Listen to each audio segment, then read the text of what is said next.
Wow. So we're here at the Araharu marae, and the maraes are the ceremonial platforms and ceremonial centers of the ancient Polynesians. And I've come here specifically to investigate these statues and sculptures with their hands around their belly, just like the Easter Island moai and the T-pillars of Gobekli Tepe, and so many other statues and figurines from around the world. So this is incredible to see. This probably weighs, if I had to guess, I'd say maybe 2 tons. It's about 5-6 feet tall and just absolutely beautiful. The marae were built sometime between 1000 AD and 1600 AD, so this probably dates to sometime in the 2nd millennium AD. Wow, just absolutely incredible.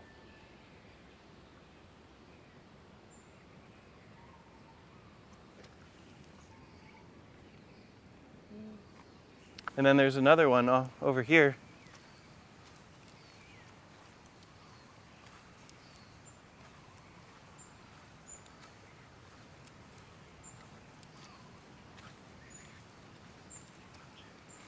Wow. This one's a little bit smaller, maybe 5 feet. But again, its hands are in the same position with its hands around its belly. And you can see there's some cracking here. Eventually, these hands and arms might actually fall off. Looks like they maybe have already fallen off and have been fixed. No? No, they haven't fallen off yet, but...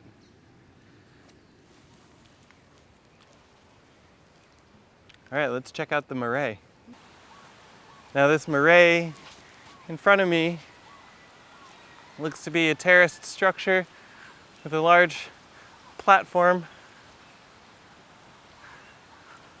We have to be careful with our language. We can't call it a pyramid, but it is absolutely a terraced structure. Pyramidal-like structure, one might say.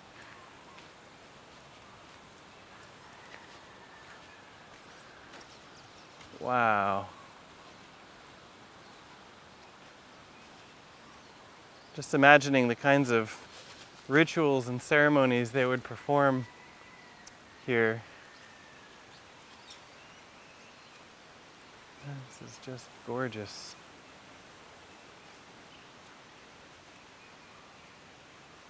Wow.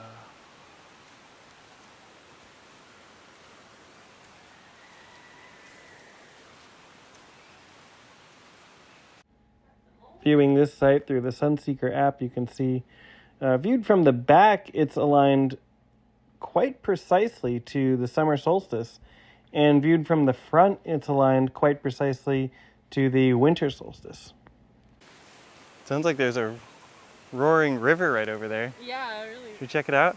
Yeah.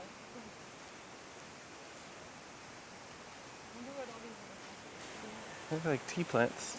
Not the same type of tea like Camellia sinensis, but tea plant is a different sacred plant in Polynesia. You see it a lot in Hawaii. Wow. This is just further evidence that the ancients always chose amazing spots to build their ceremonial centers. Always next to beautiful rivers and waterways. Beauty was not lost on the ancients.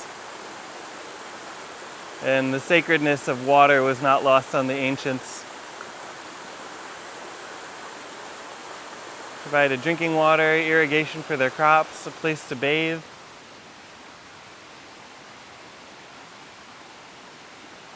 Most of the major ancient sites I've seen have either been situated right on a river or some waterway or next to the ocean, or adjacent to some paleo river, some river that's now extinct or dried up. And a lot of times when you see the collapse of civilizations or ancient cities or ceremonial centers, climate change often plays a role in that. If you look at the Indus civilization, for example, and the way the Indus River has changed and the Sarasvati River completely dried up, and then the cities that were along the dried up portions become abandoned because there's no way for them to support life anymore in ancient times. And today we have the uncanny ability to twist a knob and water just instantly pours out of the faucet wherever you live, in whatever town, in whatever country. But ancient people didn't have that, for better or worse. I think for better. Polynesian mosquitoes. Oh yeah. Feel a little itchy. Oh yeah, I'm getting eaten alive out here. But this place is absolutely beautiful. We've been on the island of Tahiti for less than 24 hours, and we've already seen naval hand statues and figurines absolutely everywhere we've gone. They're in our hotel, they're in the airport, they're at this beautiful marae. We're probably going to try to find some other marae on the island of Tahiti and then head to the island of Raiatea. But I next we're going to get some breakfast. Well, we have taro, very Polynesian lunch today. Taro, skewers of tuna, triggerfish, ceviche, roasted plantain, plate made out of palm fronds.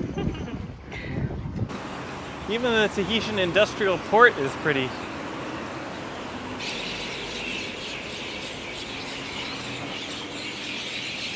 Alright, what are we looking at here?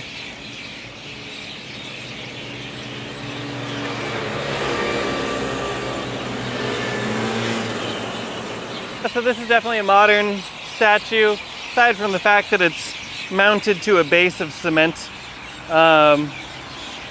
You can just tell the lines are really clean. The nose is very clean, the ears are very clean, the lips, the eye sockets. The face almost looks like a moai from Easter Island, but it's clearly a female figure because of the breasts, hands around the belly in classical tiki form. It's a cool statue, but definitely modern. So, but it is interesting to see how modern art continues to reflect and replicate the ancient art. It may be a message of a cult affiliation. We don't really know. We probably never will know. But I do think there's a message being transmitted here, and modern artists who are replicating ancient art are continuing to transmit that message. Modern sculpture here in Tahiti, replicating an ancient Tahitian tiki statue. It's beautiful. We're here at the Museum of Tahiti and the Islands, and this museum has been closed for the last few years, and it just finally reopened a few weeks ago. So we're going to take a look inside, and specifically we're looking for statues and figurines with their hands around their navel, similar to the moai of Easter Island, the T-pillars of Gobekli Tepe, the figurines of Sardinia and Bulgaria, and on and on and on. So let's see what we find.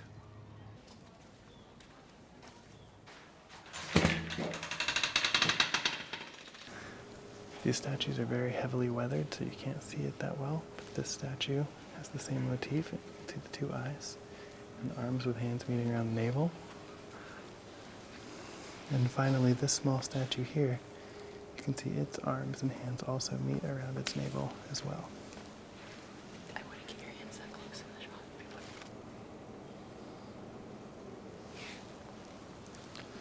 So this is an incredible collection of tiki sculptures and statues from the Marquesas Islands. And you can see most of their hands are around their navels as well. There's alternate hand positions. You can see one has his hand resting under his chin with one hand around his navel, but these three also have their hands meeting around their navel, and this one, the navel's clearly marked. The museum does not specify exactly what time period these are from, but we would assume sometime between 1000 and 1600 AD or so. And you can see on this one the navel is clearly marked. And you can see the fingers as well. This is very reminiscent of all the moai of Easter Island. Of course, Easter Island was another Polynesian island, but also very similar to the T-pillars of Gobekli Tepe, Urfa Man, and so many other statues and figurines that we've seen all across the world. So, very exciting.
One Polynesian name for the hand position of the hands meeting around the navel is pukana. And the word pukana in New Zealand Maori translates into eyes wide open. So it is interesting to see some of these Polynesian statues with their hands in the pukana position also have their eyes very widely opened. Maybe we could zoom in on the eyes. I mean, all of these statues have very wide eyes. Some people believe it was a sign of wisdom or knowledge to have your eyes open that wide. Others believe that the hands meeting around the navel symbolized mana or spiritual power. But I think these are very vague generalizations because we really just have no idea what it actually meant. So we say, oh, spiritual power, knowledge, fertility, but we just really have no clue exactly what they meant and exactly the significance this held for them. So we use these vague generalities.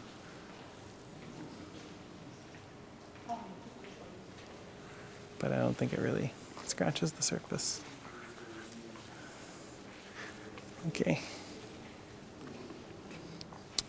Here we have more naval hand figurines from the Society Islands, which includes Tahiti and Bora Bora and Raite and Moray and the island that we're currently on. Look how weathered that is and how worn down it is. And you have to imagine that when it was first carved, it was very clear and well-defined and a beautiful work of sculpture. And now you can barely see any of it. Same with this. These were probably beautiful sculptures when they were first carved. And now they've just been weathered down into nothing.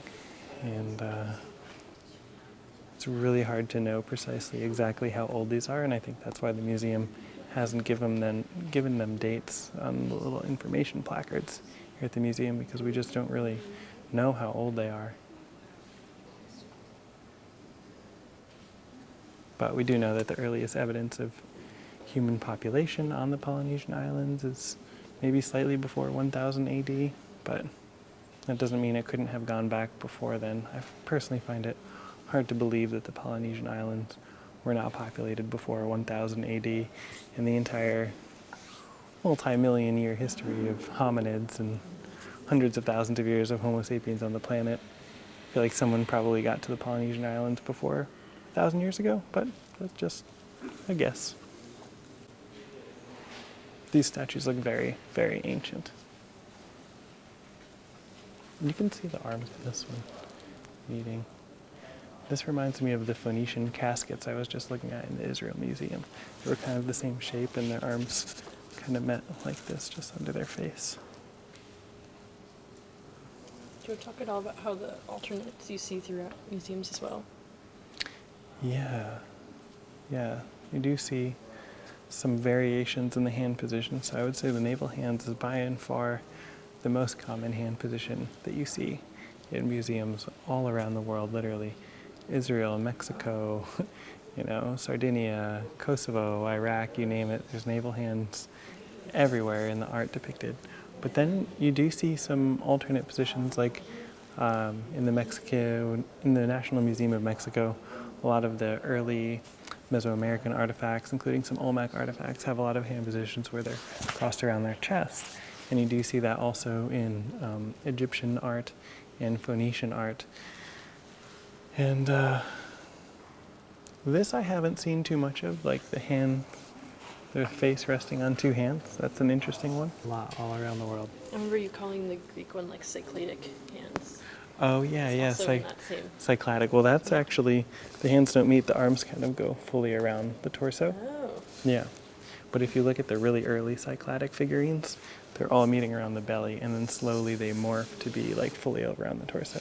So that's what's so interesting about the cycladic figurines of Greece. Here we have some statues from the Austral Islands.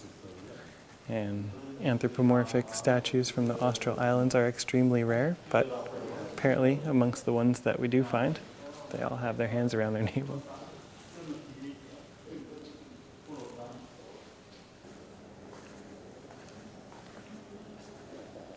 Ooh, we missed that one. You did miss that one. Yeah, so you see they put these navel hand motifs on paddles, on the tops of paddles, on the middles of paddles. A lot of times when you see really fine ornate carvings, when you look closely, they're all navel hand anthropomorphic carvings.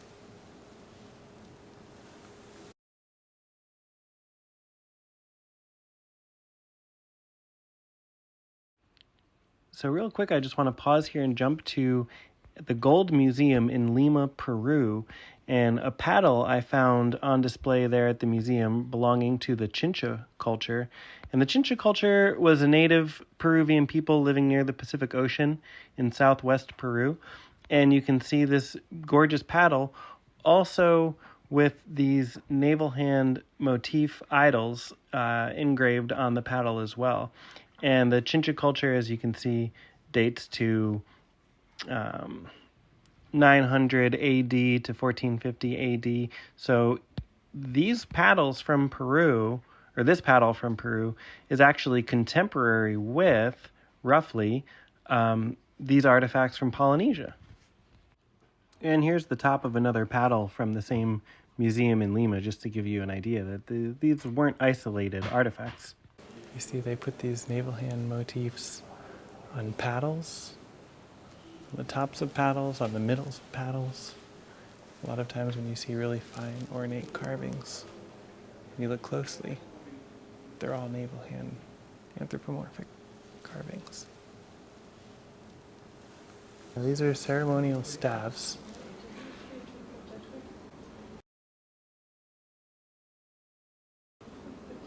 From the Marquesas Islands, and they're also inlaid with navel hand motifs, as you can see.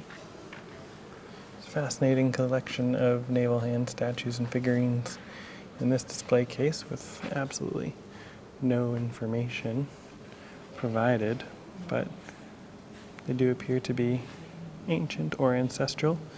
This is a double carving, double anthropomorphic figure, two figures back to back, and then here's another double with two figures back to back, their hands around their navel. Here's another one, single anthropomorphic figure, navel clearly marked, wooden statue, and this object, well, I just have no idea what it is. According to oral tradition, Tiki, half man, half god, a mythological hero whose adventures were merged with those of other famous figures such as Tane and Maui, coupled with the Hina one. whom he fashioned out of the sand. Then with their daughter, Tiki thereby became the creator of humankind. He therefore appears in genealogies after the first gods, before the first deified chief of a clan. The Marquesan legend recalls Tiki as being the source of statues, which men began to carve in order to immortalize him. There was, however, no representation of the god Tiki himself. The Tiki were therefore the receptacle of the spirit of a deified ancestor, most often the founder of a lineage. They could also be crafted in the image of people endowed with a powerful mana, such as priests, women, and slain enemies. Directly linked to the concept of Tiki, the more or less stylized human figure constitutes a central motif of the Marquesan symbolic and aesthetic world, both in carving Ha'atiki and tattooing Patu Tiki. Fascinating. So Tiki himself was a god, and also the carvings are receptacles for the spirit, and immortalize the first half-men, half-gods that Tiki created, but are not images of Tiki himself.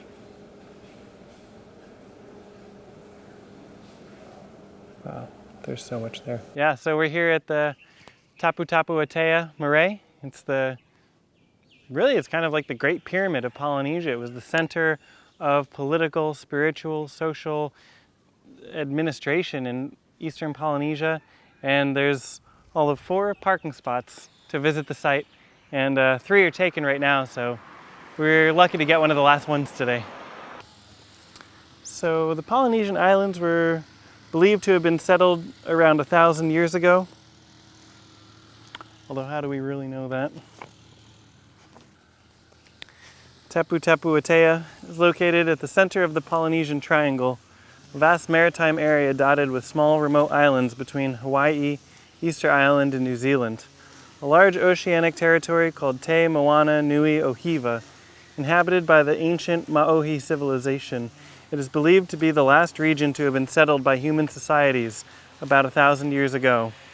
A religious, intellectual, cultural, and political crossroads, bringing together all the archipelagos of the Polynesian Triangle and beyond, Taputapuatea was the center of expansion and convergence of networks of lineage and sovereignty extending on a considerable scale for centuries.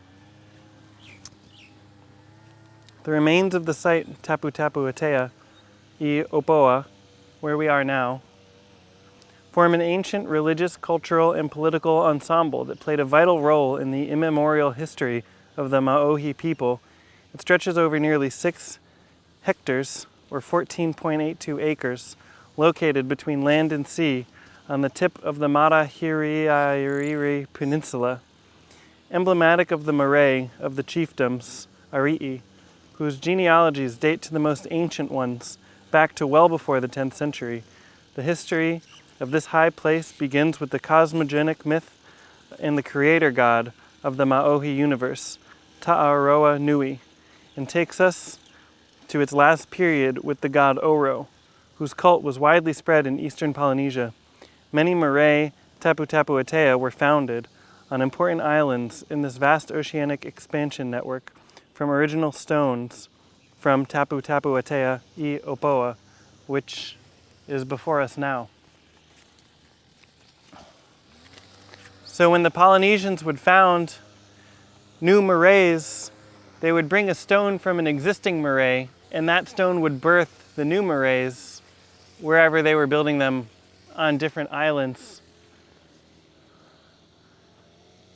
The stones making up the wall of the structure at the head of this marae are quite large. Some look like they could weigh easily 50 tons. But the real reason that we're here, come on, check this out. We came all the way to the island of Raiatea just to see this.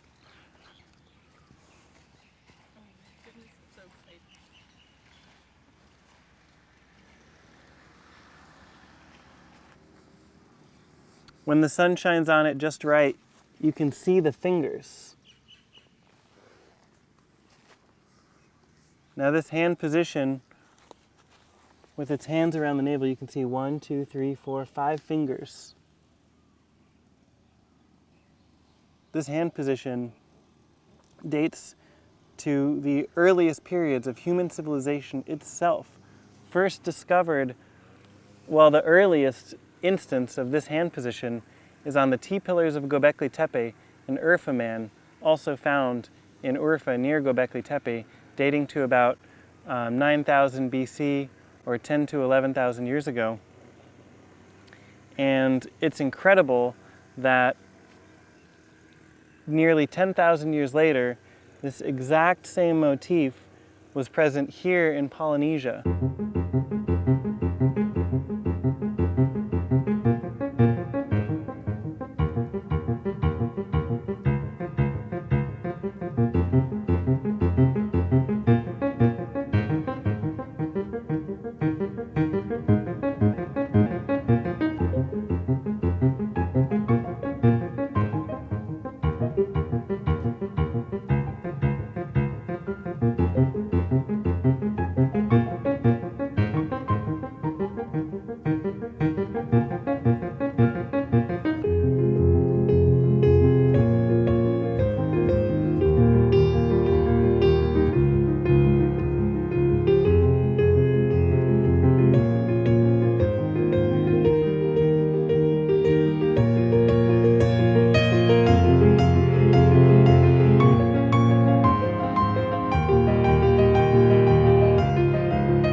There was a famous Maori anthropologist, writer, philosopher, doctor. His name was Te Rangi Hiroa, and he traveled to the island of Raiatea in the late 20s, 1929, and visited Taputapuatea, marae. And I just wanted to read something that he wrote after visiting in the 20s. I had made my pilgrimage to Taputapuatea, but the dead could not speak to me. It was sad to the verge of tears. I felt a profound regret. A regret for I knew not what. Was it for the beating of the temple drums, or the shouting of the populace as the king was raised on high? Was it for the human sacrifices of olden times? It was for none of these individually, but for something at the back of them all, some living spirit and divine courage that existed in ancient times, of which Taputapuatea was a mute symbol. It was something that we Polynesian have lost and cannot find, something that we yearn for and cannot recreate. The background in which that spirit was engendered has changed beyond recovery. The bleak wind of oblivion has swept over Opoa. Foreign weeds grew over the untended courtyard, and stones had fallen from the sacred altar of Taputapuatea. The gods had long ago departed.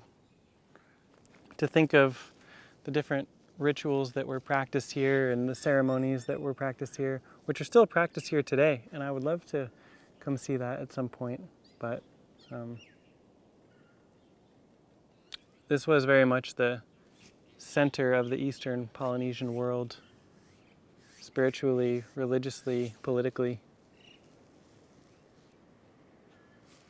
And now it is just a quiet site where you might see a few people wandering about, trying to glimpse the ancient world in some way.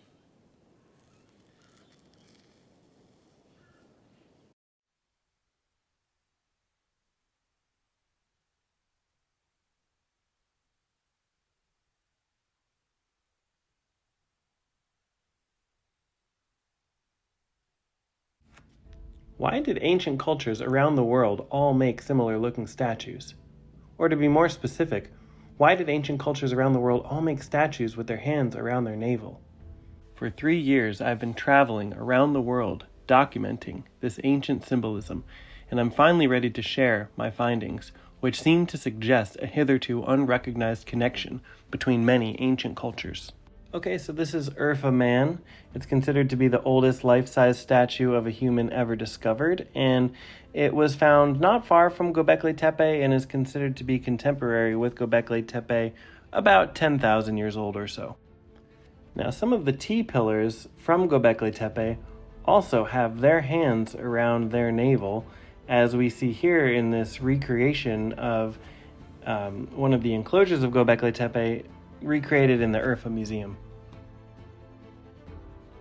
But if you spend the day exploring the Urfa Museum, you'll find other artifacts recovered from Gobekli Tepe and associated sites that also express this same artistic motif with their hands meeting around their navel. On Easter Island, there are nearly 1,000 moai that have been found, and they all have their hands meeting around their navels. On the island of Sulawesi in Indonesia, a statue that may be familiar to some of you named Polindo, or the Entertainer, also has his hands meeting around his navel, grasping his genitalia. As we step inside the Kosovo Museum in Pristina, Kosovo, where we can see the world's greatest collection of ancient Vinca idols. The Vinca was a civilization or a culture from approximately the 6th millennium BCE, and they were also the oldest known culture to smelt copper. The Belivode site on Rudnik Mountain has the oldest discovered so far copper furnace for smelting copper that's ever been discovered in the world. And as you can see here, just walking around this room, you can see many figurines with their hands around their navel, and also many of these figurines are wearing V-neck garments, similar to Urfa Man. Now join me in the Israel Museum in Jerusalem, where we can see idols recovered from Beersheba from 4500 BC, which is the date and location of the oldest copper furnace ever discovered in Israel, and amongst what must be the second oldest copper furnace ever discovered in the world. And again, we find this same symbolism popping up. Could it be that the naval idol was a symbol important to an elite group of ancient copper workers who knew the secrets of working copper? This is an Olmec artifact on display in the National Museum of Mexico, and the Olmecs were also the first culture of Mexico to utilize copper. This artifact is the Perdigos figurine, and it's from the Perdigos site in Portugal, associated with the earliest use of copper in Portugal. This figurine is from the Shang dynasty in China. The Shang dynasty was the first dynasty in China to use copper. While exploring Nan Madol on the island of Pohnpei in Micronesia, I also found a naval idol sitting in someone's front yard and learned that it was a traditional art form from a nearby island. On the island of Tahiti, there's a museum with ancient statues, and they represent the Polynesian tiki god, and they all have their hands around their navel. If we go explore some of the ancient sites of Tahiti, we'll find even more statues with their hands around their navel. On the island of Raiatea, we find another ancient statue with its hands around its navel. On the island of Sardinia, the Ozieri culture from 4000 BC created idols whose hands meet around their navel. In the Colombian Amazon, at the site of San Agustin, we find even more examples of statues with their hands around their navel. In Greece, some of the oldest Cycladic figurines have their hands meeting around their navel. I found them in Turkey, Kosovo, Bulgaria, Iraq, Iran, Israel, Palestine, Sardinia, Greece, Cyprus, Portugal, Mexico, Peru, Colombia, Easter Island, French Polynesia, India, China, Indonesia, England, France, Micronesia, and Northern Ireland. I've documented all my findings in my book, The Mystery of the Naval Idols, which you can get now on Amazon. In many cases, the idols emerge in the archaeological record at the same time people of a local region begin working with copper, and there is a mysterious commonality of V-neck garments and pegs noted on many of them. All of this leads me to theorize that an ancient group of people knew the secrets of copper working and held the symbol of the naval idol as sacred, and were spreading both of these things around the world as a package. If you're interested in learning more, head on over to Amazon and grab a copy of my book, The Mystery of the Naval Idols. The link is below.